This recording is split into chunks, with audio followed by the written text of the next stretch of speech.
de la crisis que estamos viviendo: huracanes, terremotos, incendios, pandemia. Necesitamos un mensaje a nuestro corazón.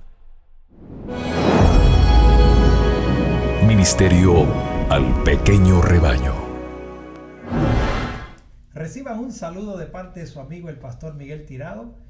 Nuevamente estamos con ustedes con un mensaje al pequeño rebaño. Me acompaña Pastor Orlando González, y es un gozo invitarles a orar.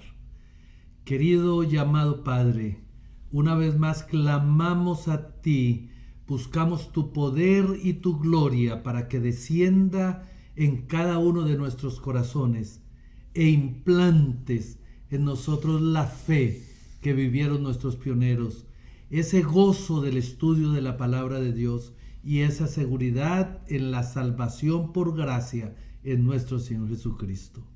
Ven, eterno Padre. Amén. Amén. Hoy vamos a introducir un capítulo que habla de una profecía significativa. Y todo comienza con un agricultor íntegro de corazón y recto en todo lo que hacía, que había llegado a dudar de la autoridad divina de las Sagradas Escrituras, pero que deseaba sinceramente conocer la verdad.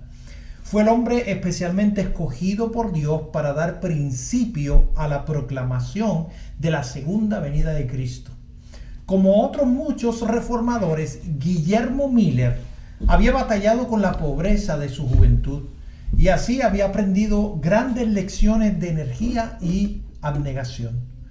Los miembros de la familia de que descendía se habían distinguido por un espíritu independiente y amante de la libertad, por su capacidad de resistencia y ardiente patriotismo, y estos rasgos sobresalían también en el carácter de Guillermo. Su padre fue un capitán en la Guerra de la Independencia norteamericana, y a los sacrificios que hizo durante las luchas de aquella época tempestuosa pueden achacarse las circunstancias apremiantes que rodearon la juventud de Miller. Poseía una robusta constitución y ya desde su niñez dio pruebas de una inteligencia poco común que se fue asentando con la edad. Su espíritu era activo y bien desarrollado, y ardiente su sed de saber. Aunque no gozara de las ventajas de una instrucción académica, su amor al estudio y el hábito de reflexionar cuidadosamente, junto con su agudo criterio, hacían de él un hombre de sano juicio y de vasta comprensión. Su carácter moral era irreprochable y gozaba de envidiable reputación, siendo generalmente estimulado por su integridad, su fragilidad y su benevolencia. A fuerza de energía y aplicación, no tardó en adquirir bienestar. Si bien conservó siempre sus hábitos de estudio, desempeñó con éxito varios cargos civiles y militares, y el camino hacia la riqueza y los honores parecía estarle ampliamente abierto. Su madre era mujer de verdadera piedad, de modo que durante su infancia estuvo sujeto a la influencia religiosa. Sin embargo, siendo aún niño, tuvo trato con deístas, cuya influencia fue reforzada por el hecho de que la mayoría de ellos eran buenos ciudadanos y hombres de disposición humanitaria y benévolas. Viviendo como vivían en medio de las instituciones cristianas, sus caracteres habían sido modelados hasta cierto punto por el medio ambiente. Debían a la Biblia las cualidades que le granjeaban respeto y confianza. Y no obstante, tan hermosas dotes se habían malogrado hasta ejercer influencia contra la palabra de Dios. Al rozarse con estos hombres, Miller llegó a adoptar sus opiniones.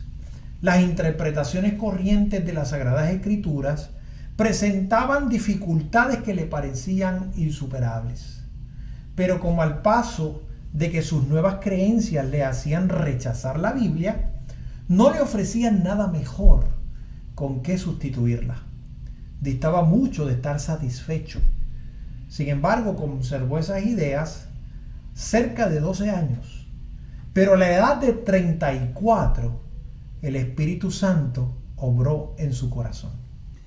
Y a esa edad de 34 años, el Espíritu Santo fue haciendo un trabajo extraordinario en su vida, haciéndole sentir su condición de pecador.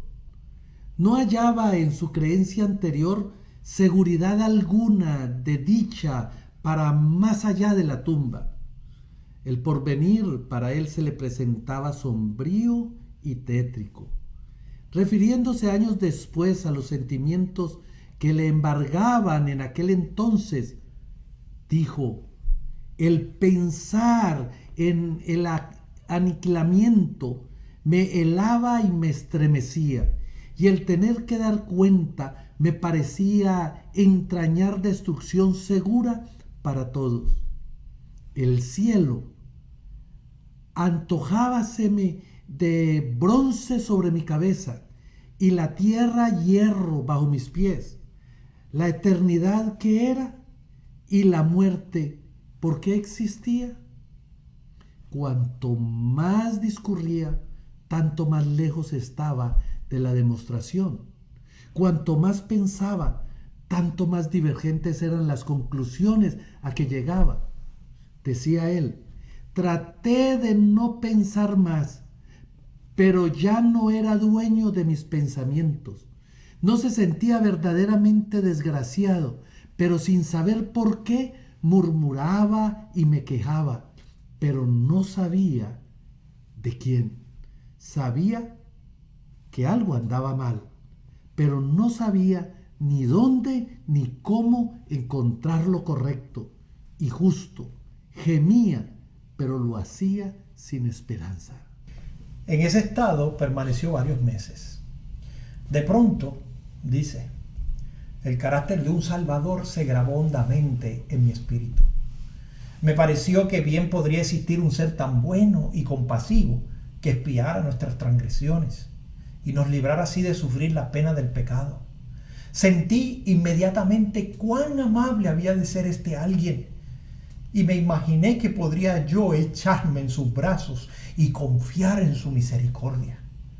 Pero surgió la pregunta: ¿y cómo puede probar la existencia de tal ser? Encontré que fuera de la Biblia no podría obtener prueba alguna de la existencia de semejante Salvador, o siquiera de una existencia futura. Discerní que la Biblia presentaba precisamente un Salvador como el que yo necesitaba, pero no veía cómo un libro no inspirado pudiera desarrollar principios tan perfectamente adaptados a las necesidades de un mundo caído. Me vi obligado a admitir que las Sagradas Escrituras debían ser una revelación de Dios, y llegaron a ser mi deleite, y encontré en Jesús un amigo. El Salvador vino a ser para mí el más señalado entre 10,000, y las Escrituras, que antes eran oscuras y contradictorias, se volvieron entonces antorcha a mis pies y luz para mi senda. Mi espíritu obtuvo calma y satisfacción. Decía: encontré que el Señor Dios era una roca en medio del océano de la vida. La Biblia llegó a ser entonces para mí principal objeto de estudio, y puedo decir en verdad que la escudriñaba con gran deleite. Encontré que no se me había dicho nunca ni la mitad de lo que contenía. Me admiraba de que no hubiera visto antes su belleza y magnificencia, y de que hubiese podido rechazarla. En ella encontré revelado todo lo que mi corazón podía desear y un remedio para toda el alma enferma. Perdí enteramente el gusto por otra lectura y me apliqué de corazón a adquirir sabiduría de Dios. Miller hizo entonces pública profesión de fe en la religión que había despreciado antes. Pero sus compañeros incrédulos no tardaron en aducir todos aquellos argumentos de que él mismo había echado mano a menudo contra la autoridad divina de las Sagradas Escrituras. Él todavía no estaba preparado para contestarles, pero se dijo que si la Biblia es una revelación de Dios, debía ser consecuente consigo misma, y que habiendo sido dada para la instrucción del hombre, debía estar adaptada a su inteligencia. Resolvió en estudiar las Sagradas Escrituras por su cuenta y averiguar si toda contradicción aparente no podía armonizarse.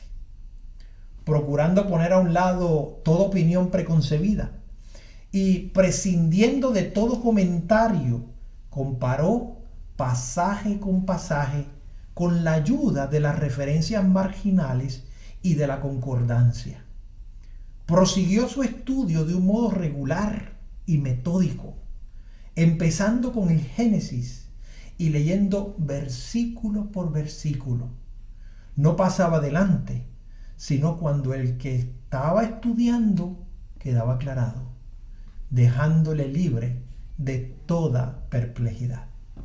Cuando encontraba algún pasaje oscuro, solía compararlo con todos los demás textos que parecían tener alguna referencia en el asunto en cuestión. Reconocía a cada palabra el sentimiento que le correspondía en el tema de que trataba el texto. Y si la idea que él se formaba armonizaba con cada pasaje colateral, la dificultad desaparecía. Así, cada vez que daba con un pasaje difícil de comprender, encontraba la explicación en alguna otra parte de las Sagradas Escrituras. A medida que estudiaba y oraba fervorosamente para que Dios le alumbrara, lo que antes le había parecido oscuro se le aclaraba. Experimentaba la verdad de las palabras del salmista. El principio de tus palabras alumbra, hace entender a los simples. Salmos 119, 130. Cuando encontraba algún pasaje obscuro, con profundo interés, estudió los libros de Daniel y el Apocalipsis, siguiendo los mismos principios de interpretación que en los demás libros de la Biblia. Y con gran gozo comprobó que los símbolos proféticos podían ser comprendidos. Vio que en la medida en que se había cumplido las profecías, lo habían hecho literalmente.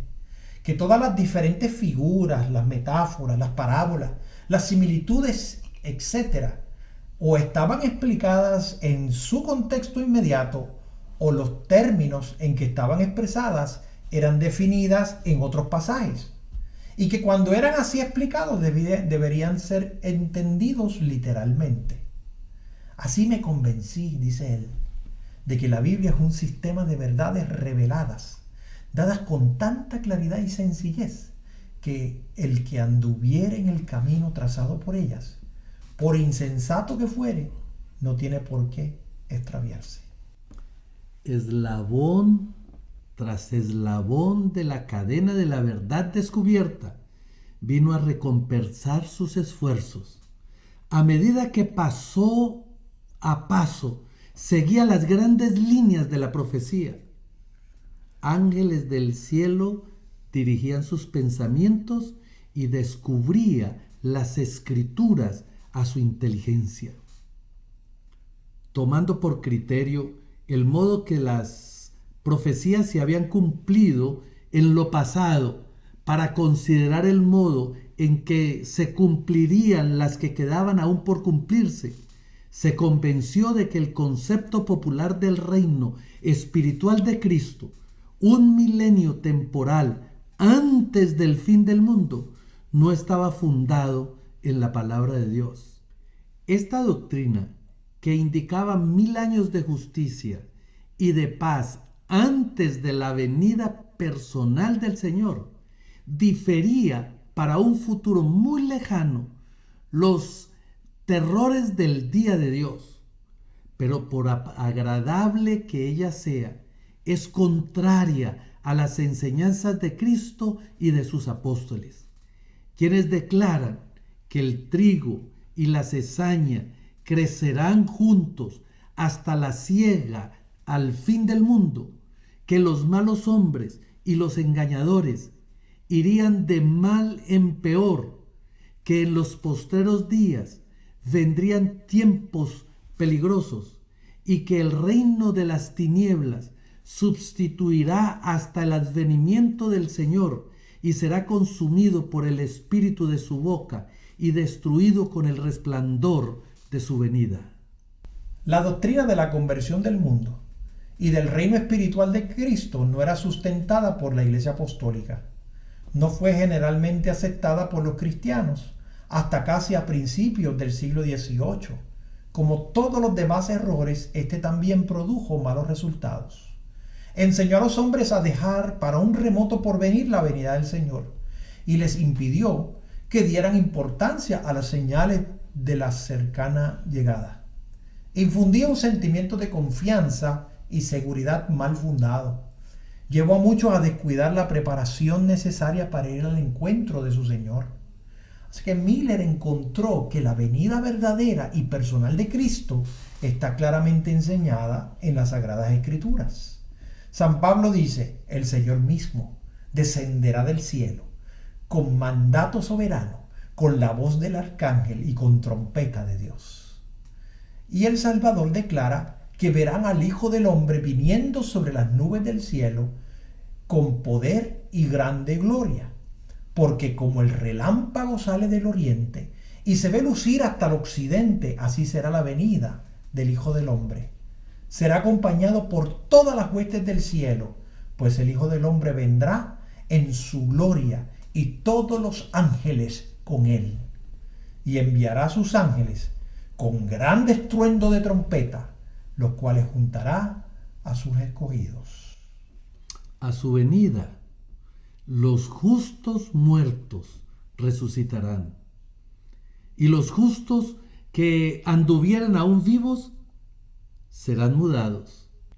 El apóstol Pablo dice en 1 Corintios 15, 51 al 53, no todos dormiremos, mas todos seremos mudados en un momento, en un abrir de ojos, al sonar de la última trompeta, porque sonará la trompeta y los muertos resucitarán incorruptibles y nosotros seremos mudados, porque es necesario que este cuerpo corruptible se vista de incorrupción y que este cuerpo mortal se revista de inmortalidad.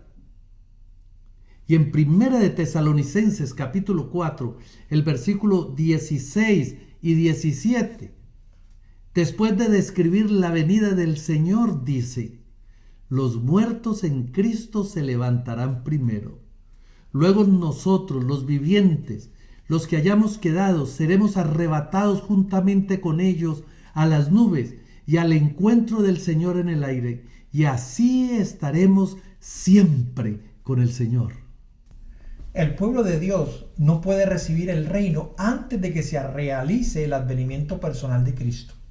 El Señor había dicho: cuando el Hijo del Hombre venga en su gloria y todos los ángeles con él, entonces se sentará sobre su trono de su gloria y delante de él serán juntadas todas las naciones, y apartará a los hombres unos de otros como el pastor aparta las ovejas de las cabras, y pondrá las ovejas a su derecha y las cabras a la izquierda.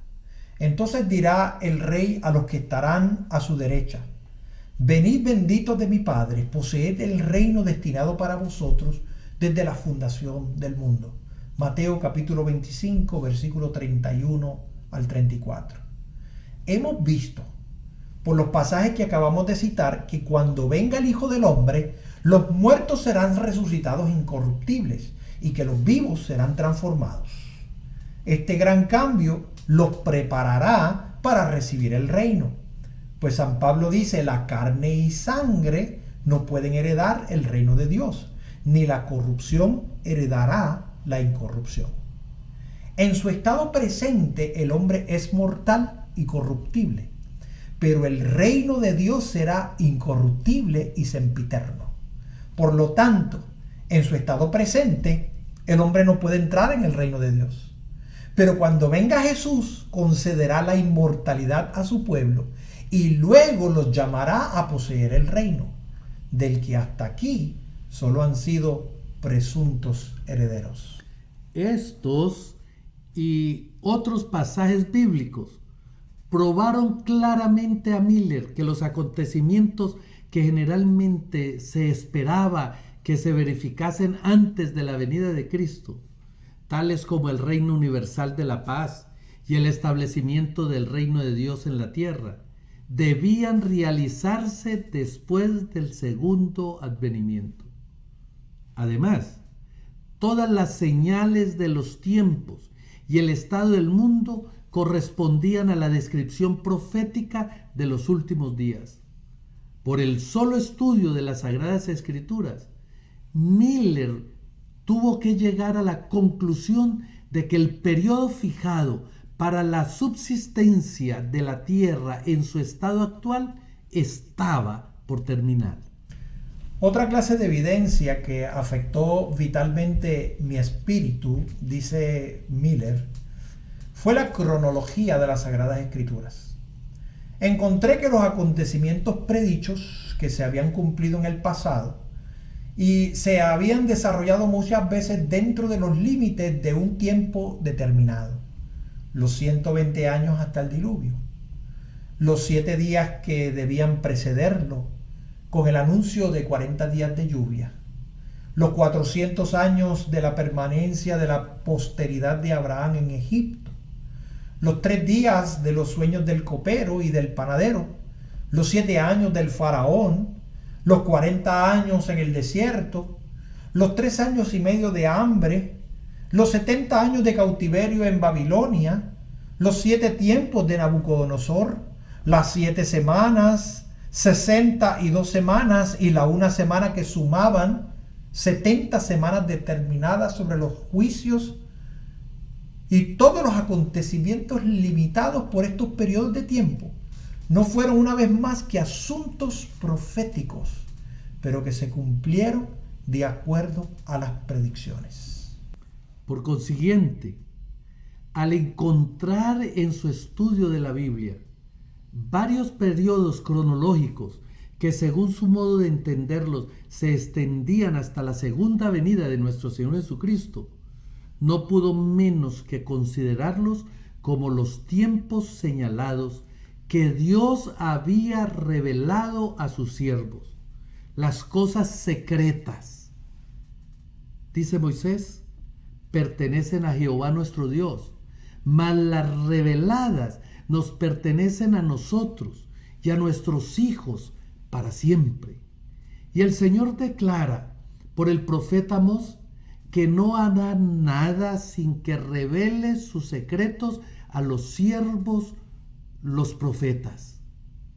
Así que los que estudian la palabra de Dios pueden confiar que encontrarán, indicando con claridad en las Escrituras, el acontecimiento más estupendo que debe realizarse en la historia de la humanidad.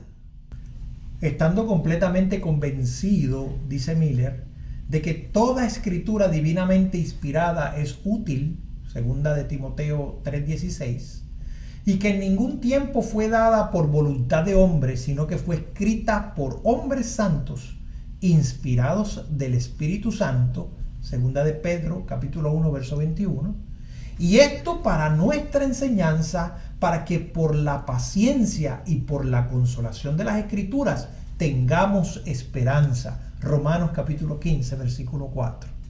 No pude menos que considerar las partes cronológicas de la Biblia, tan pertinentes a la palabra de Dios y tan acreedoras a que las tomáramos en cuenta como cualquier otra parte de las Sagradas Escrituras.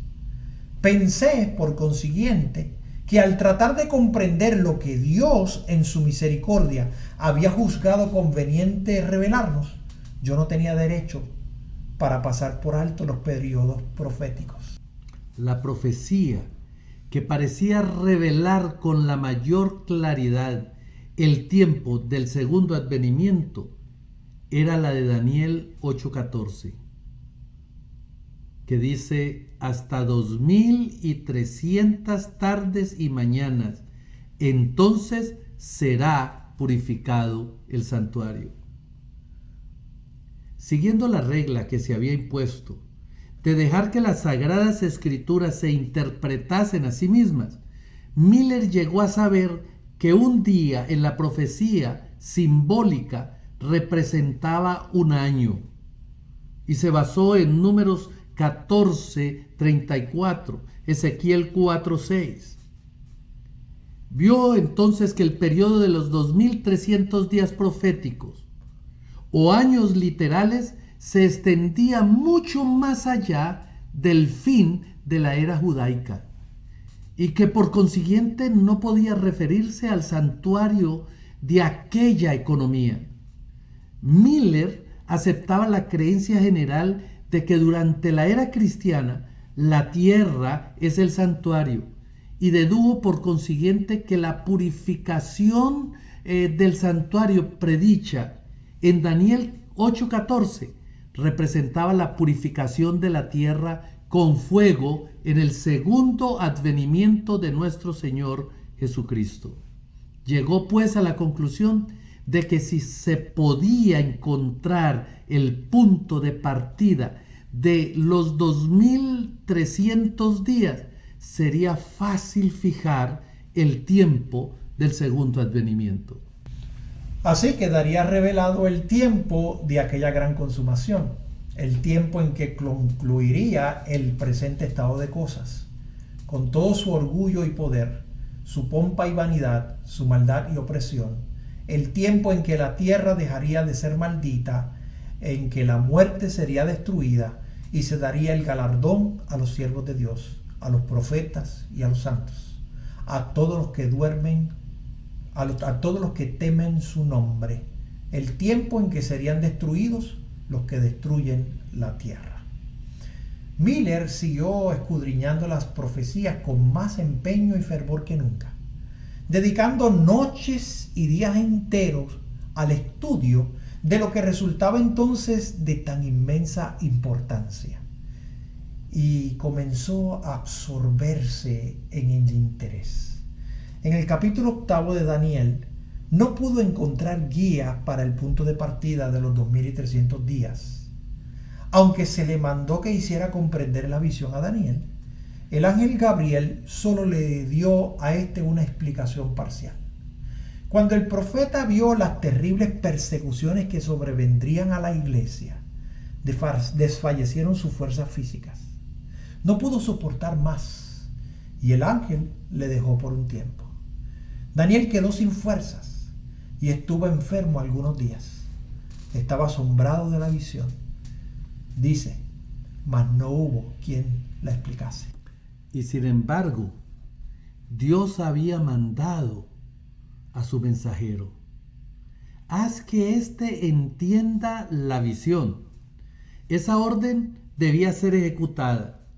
En obedecimiento a ella, el ángel poco tiempo después volvió hacia Daniel diciendo: ahora he salido para hacerte sabio de entendimiento.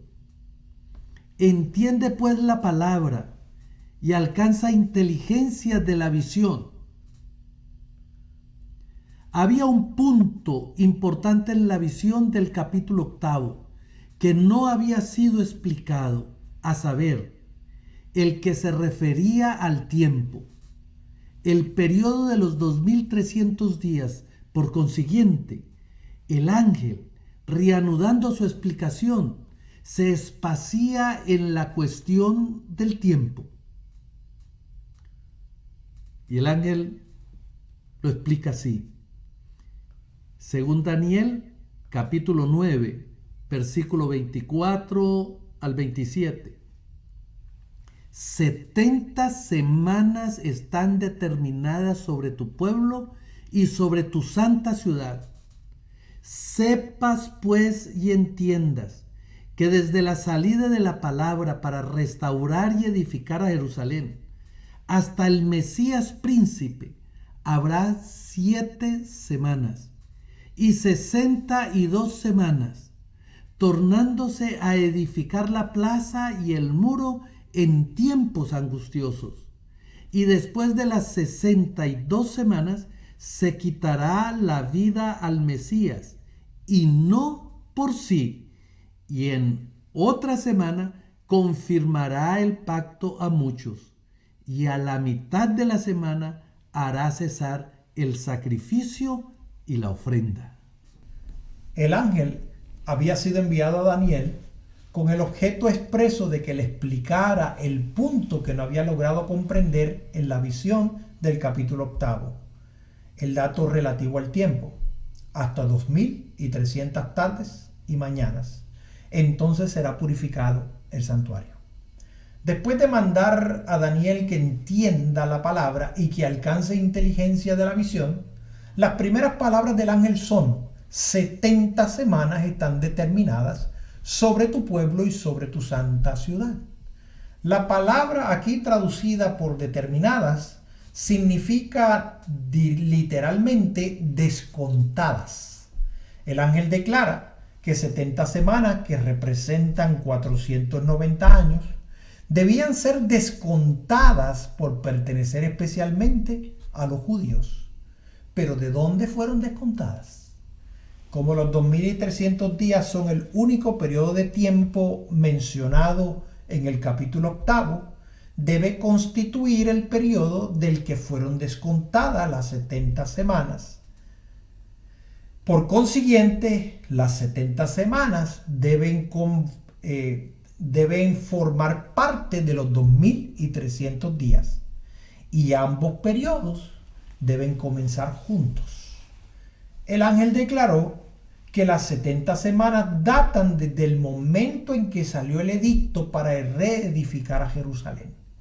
Si se puede encontrar la fecha de ese edicto, queda fijado el punto de partida del gran periodo de los 2300 días. Pero la palabra de Dios dice claramente cuándo inició ese periodo. En Esdras, en los versículos 12 al 26. Ese decreto se encuentra en el capítulo 7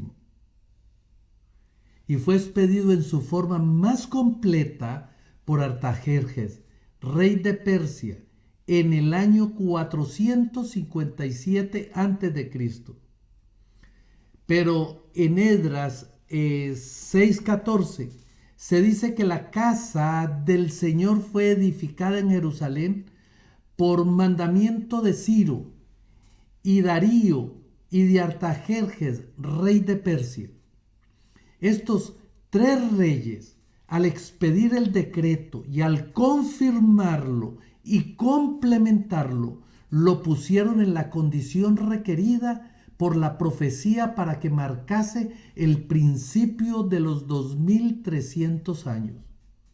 Tomando el año 457 a.C., en que el decreto fue completado, como la fecha de la orden, se comprobó que cada especificación de la profecía referente a las 70 semanas se había cumplido.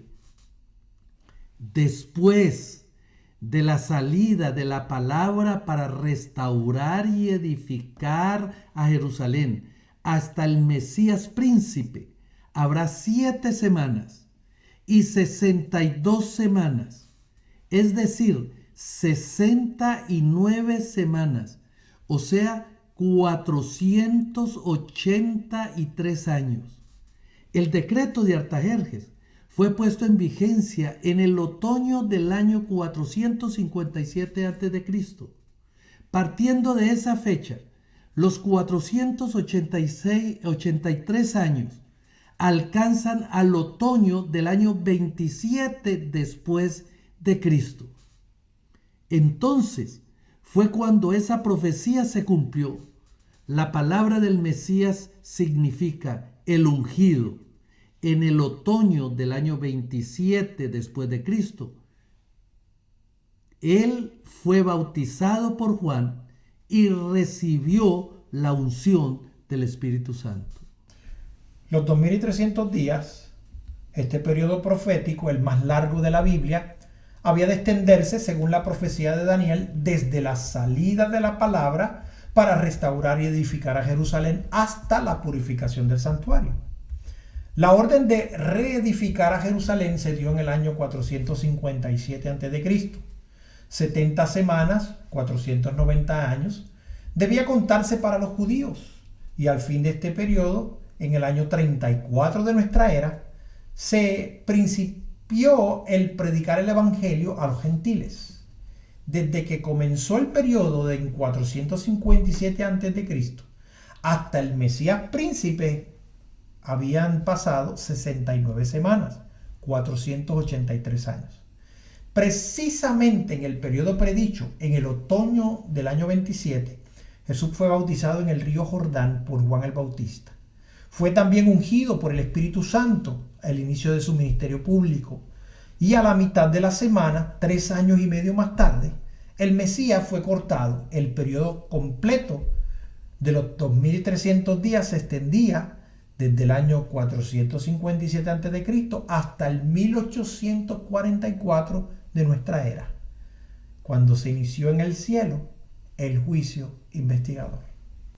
El apóstol Pedro testifica que a Jesús de Nazaret Dios lo ungió con el Espíritu Santo y con poder, en Hechos 10:38.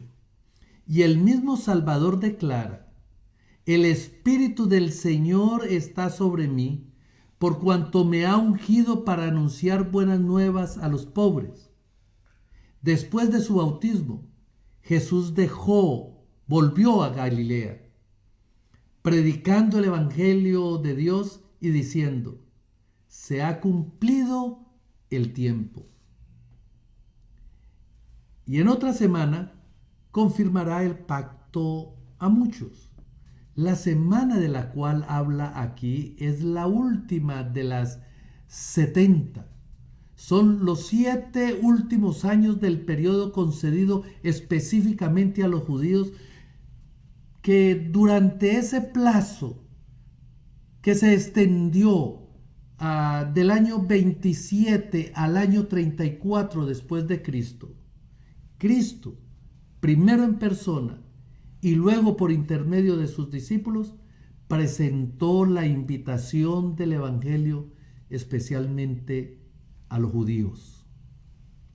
Cuando los apóstoles salieron para proclamar las buenas nuevas del reino, las instrucciones del Salvador fueron: por el camino de los gentiles no iréis, y en la ciudad de samaritanos no entraréis. Mateo 10, 5 y 6. A la mitad de la semana hará cesar el sacrificio y la ofrenda. En el año 31 después de Cristo, 3 años y medio después de su bautismo, nuestro Señor fue crucificado. Con el gran sacrificio ofrecido en el Calvario, terminó aquel sistema de ofrendas que durante 4000 años había prefigurado al Cordero de Dios. El tipo encontró al antitipo, y todos los sacrificios y oblaciones del sistema ceremonial debían cesar. Las 70 semanas o 490 años concedidos a los judíos terminaron como lo vimos en el año 34. En dicha fecha, por auto del Sanedrín judaico, la nación selló su rechazamiento del Evangelio con el martirio de Esteban y la persecución de los discípulos. Entonces el mensaje de salvación no estando ya más reservado exclusivamente para el pueblo elegido, fue dado al mundo entero. Los discípulos, obligados por la persecución a huir de Jerusalén, andaban por todas las partes predicando la palabra. Felipe, descendiendo de la ciudad de Samaria, les proclamó el Cristo. Pedro, guiado por Dios, dio a conocer el evangelio al centurión de Cesarea, el piadoso Cornelio, y el ardiente Pablo, ganando a la fe de Cristo, fue comisionado para llevar las alegres nuevas lejos a los gentiles. Hasta aquí, cada uno de los detalles de las profecías se han cumplido de una manera sorprendente. Y al principio de las 70 semanas queda establecido irrefutablemente en el año 457 a.C. y su fin en el año 34 después de Cristo. Partiendo de esta fecha, no es difícil encontrar el término de los 2300 días. Las 70 semanas, 490 días, descontadas de los 2300 días, quedaban en 1810 días. Concluidos los 490 días, quedaban aún por cumplirse los 1810 días.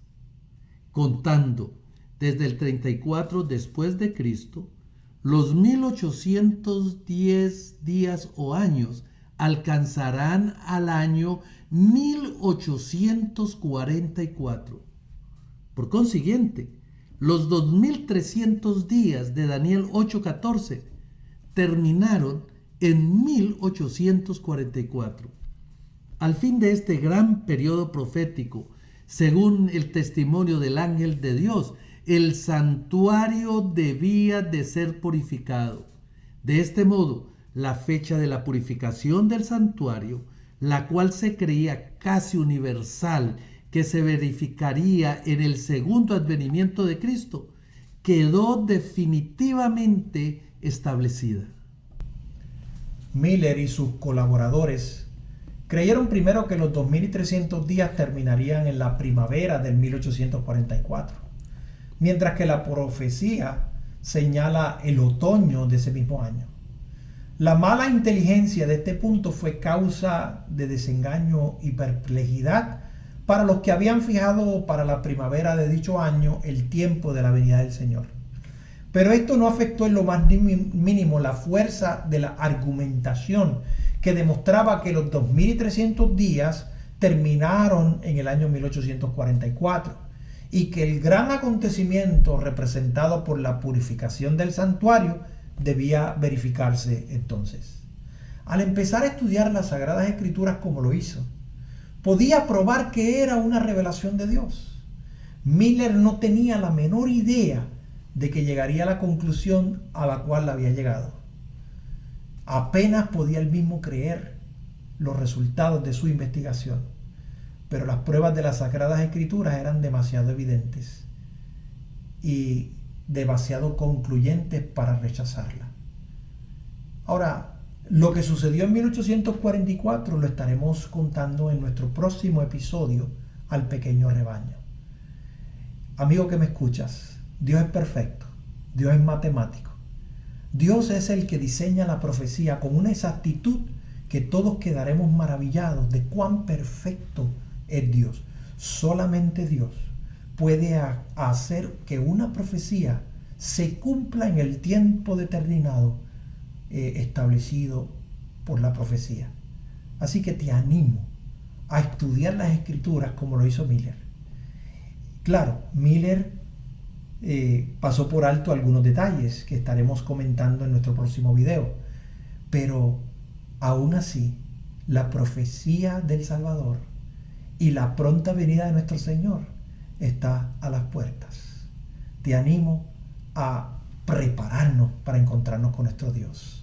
Esto ha sido un mensaje al pequeño rebaño y te invito a inclinar el rostro para orar. Amoroso Padre, sabemos que tu venida está cerca y queremos, Señor, agradecerte por la profecía, agradecerte porque la Escritura, así como Miller señala, que cada texto armoniza con otro y lo va explicando, como una cadena, que cada eslabón es especial. Señor, te agradecemos por tu infinita bondad y misericordia.